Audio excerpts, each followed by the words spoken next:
Custo de vida, emprego e desemprego, cesta básica, tarifas públicas, salário mínimo. Agora, na Brasil Atual, a análise do DIEESE. E nós vamos fazer contato agora com o diretor adjunto do DIEESE, José Silvestre. Bom dia, Silvestre. Bom dia, Glauco. Tudo bem? Como é que você está? Tudo certo, né? A gente sempre fala tudo bem dentro do possível, mas vamos mudar, né? Vamos falar tudo bem, mas nem tá tudo bem, mas vai melhorar, né, Silvestre? E a gente espera, né? Esperamos, né? Esperamos e lutamos para isso.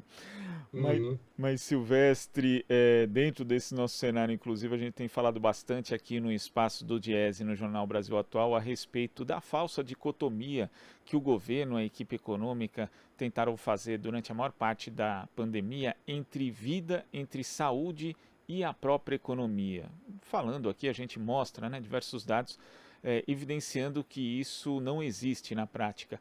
E uma nota técnica, um levantamento feito pelo Instituto de Pesquisa Econômica Aplicada, o IPEA, trouxe mais dados referentes a isso, Silvestre, mostrando que o Brasil, de acordo com dados da Organização Mundial da Saúde e também da Organização Internacional do Trabalho, a OMS e a OIT, ele registrou proporcionalmente mais mortes decorrentes da Covid-19 em 2020 do que 89,3% dos demais 178 países analisados pela OMS e também registrou queda no nível de ocupação mais intensa do que 84,1% dos demais 63 países analisados pela OIT. Então não teve nem economia, ou seja, o bem-estar da estabilidade do emprego, né, da possibilidade de trazer o sustento para casa, também não teve, na verdade, o zelo pela vida. Um fracasso duplo, Silvestre? Sim, aliás, essa falsa dicotomia entre vida e economia faz parte não apenas da narrativa do governo desde o início da pandemia em março do ano passado, né, Glauco, mas a própria forma, a própria prática de enfrentar a questão da pandemia. É o que a gente vem assistindo ao longo desse 15 meses praticamente, né? Eu acho que os resultados desse trabalho aí do IPEA são bastante reveladores, né? E só confirma essa falsa dicotomia. Os dados revelam, tanto do ponto de vista da OMS, no que tange a pandemia, como a própria Organização Internacional do Trabalho, no que diz respeito ao mercado de trabalho, que os países onde tiveram mais zelos, onde aplicaram a ciência, onde fizeram o isolamento, ou seja, onde seguiram os protocolos, os resultados, tanto do ponto de vista das perdas de vidas humanas, como do ponto de vista do emprego, foram resultados bem melhores do que o Brasil, por exemplo, né? Então isso é uma prova cabal que não existe essa dicotomia, ou seja, se você não tiver o cuidado, seguir os protocolos para enfrentar a pandemia, a economia não vai responder. Ela responde à medida que você tenha esses devidos cuidados com a saúde, no sentido de cumprir esses protocolos, né? Que são exatamente aqueles protocolos da própria OMS e, enfim, das instituições de saúde no país. E, inclusive, o próprio pesquisador do IPEA, aqui, o Marcus Heckscher, ele fez ali a comparação da Suécia com os países vizinhos, né, Noruega, Finlândia e Dinamarca, nessa questão do combate à Covid-19. A Suécia foi um país ali, inclusive, que muitos bolsonaristas usavam no ano passado como exemplo. Olha, a Suécia não fechou, não tomou medidas tão restritivas assim, em que pese, inclusive, o grau de mobilidade ali na Suécia, mesmo não tendo medidas, era muito menor do que o do Brasil, com alguns estados tomando medidas. Mas em relação aos países vizinhos, que têm um perfil demográfico e socioeconômico parecido, a Suécia acabou abrindo mais e também sofrendo duplamente os efeitos. Teve mais mortes também e a economia não conseguiu se manter, foi pior, teve um desempenho pior do que os demais. Então, são vários os exemplos no mundo que mostram, né, que não dá para cuidar de uma coisa sem cuidar da outra, Silvestre. Eu acho que o exemplo da Suécia e dos vizinhos, né, dos países nórdicos, é outro, quer dizer, A Suécia, que resistiu, né, e que negou, e que não aplicou o isolamento social, teve os resultados foram muito piores do que o dos países vizinhos, como Finlândia, Dinamarca e assim por diante. E aí, isso que você lembrou, são países que têm perfil socioeconômico, né, muito parecido, e também do ponto de vista da sua demografia.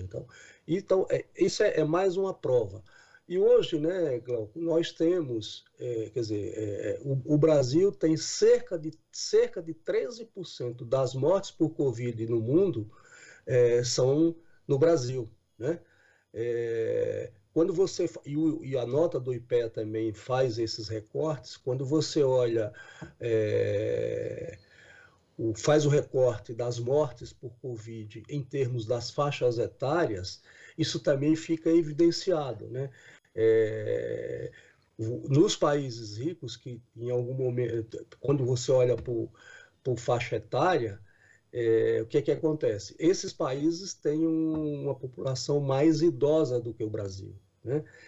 Mas mesmo assim, o Brasil teve proporcionalmente muito mais gente que morreu nessas faixas etárias do que os próprios países desenvolvidos. Mesmo aqui no nosso continente latino-americano, a situação do Brasil está entre as piores, em relação à questão da pandemia. Quando a gente analisa, inclusive, a situação do Brasil em relação aos vizinhos, né, o Chile, por exemplo, já está com quase 40% da população totalmente imunizada, enquanto o Brasil, né, em relação às pessoas que tomaram 2 doses da vacina, não chegou ainda a 8%. Então, uma diferença muito grande, mas mesmo assim, no pleito eleitoral que tivemos no final de semana no Chile, por conta da pandemia, a votação foi dividida em 2 dias. Então você vê que existe uma preocupação ainda com as medidas de distanciamento social, com as medidas adequadas ali ao protocolo sanitário para tentar evitar a Covid, né? Não existe relaxamento nem com esse grau de cobertura vacinal bem mais extenso do que o Brasil, Silvestre. Então, esse é um outro dado, né? A questão da vacinação. A gente tem assistido, e você lembrou bem, né? Países como o Chile, que já tem um percentual da população vacinada muito maior do que o Brasil, e a gente assiste ainda no Brasil essa mesma narrativa, né, negando a ciência. Aí eu acho que também, Glauco, tem uma expectativa, né, eu acho que de todos os brasileiros, que é só para agregar esse dado, né, que está na ordem do dia aí, que é a questão da CPI, né? Há uma expectativa que a CPI possa, no seu relatório final, indicar efetivamente as omissões, as culpas, né, por parte dos integrantes do governo, né?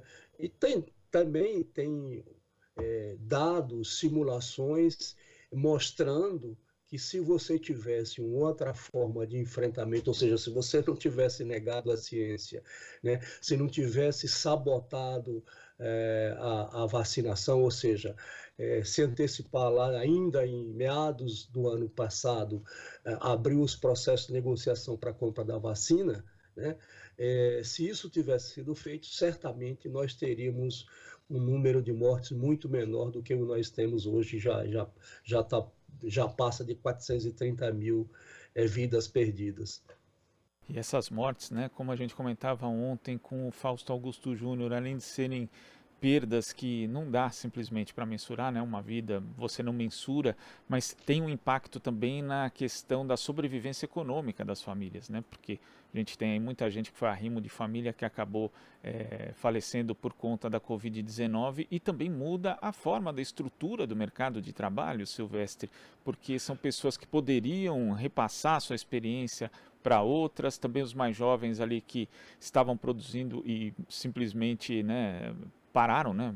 Enfim, você tem uma mudança muito grande de perspectiva também, porque os jovens que estão entrando no mercado de trabalho hoje estão entrando no mercado de trabalho deprimido, né? Um mercado de trabalho que simplesmente não consegue oferecer vagas. Então, se altera essa estrutura do mercado de trabalho brasileiro, Silvestre?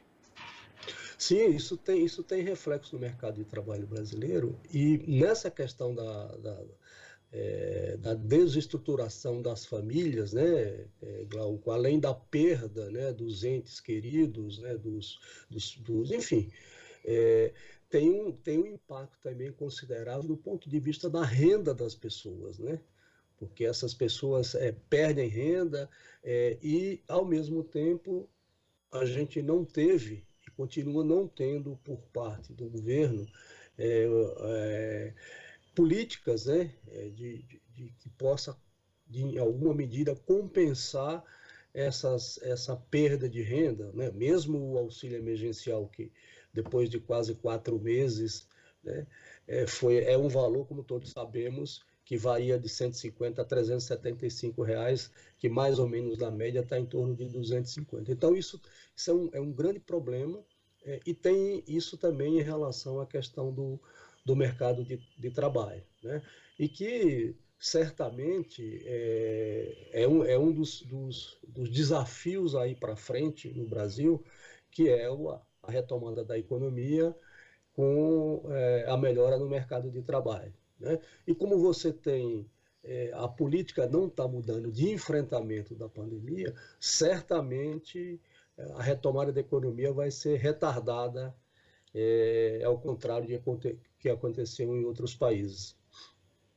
Tá certo, Silvestre, muito obrigado pela sua participação aqui no Jornal Brasil Atual e até a próxima. Obrigado, um bom dia para você. Bom dia. Conversamos aqui com o diretor adjunto do DIEESE, José Silvestre.